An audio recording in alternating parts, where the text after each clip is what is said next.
मुंबईमध्ये मंत्रालयाजवळ किन्नर समाजानं आंदोलन केलेलं आहे। पहलगाम दहशतवादी हल्ल्याच्या निषेधार्थ किन्नर समाजानं हे आंदोलन केलंय। मुंबईतल्या आंबेडकर चौकात आंदोलन करण्यात आलं। पहलगाममध्ये झालेल्या दहशतवादी हल्ल्याच्या निषेधार्थ मुंबईमध्ये आज अनेक ठिकाणी निषेध मोर्चे निघालेले होते। किन्नर समाजानं सुद्धा एक निषेध मोर्चा आयोजित केलेला होता। मुंबईतल्या आंबेडकर चौकात दहशतवादी हल्ल्याच्या विरोधात हा निषेध मोर्चा काढण्यात आला। जे हे झालेलं आहे हे खूप शोकांतिका आहे, खूप निंदनीय आहे। एवढ्या लोकांनी प्राण गमावलेले आहेत, त्यांना न्याय भेटलाच पाहिजे आणि हे जे आतंकवादी आहे ह्यांच्यावर रोख लावलीच पाहिजे।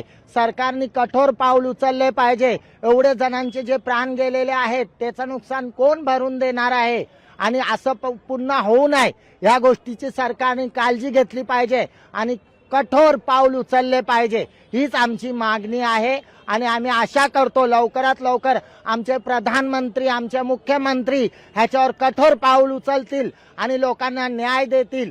भारताचा स्वर्ग आहे काश्मीर आणि ह्या आतंकवाद्यांनी काय लावलेले आहे ह्यांच्यासाठी कठोर कारवाई झाली पाहिजे, ह्यांना फाशी झाली पाहिजे।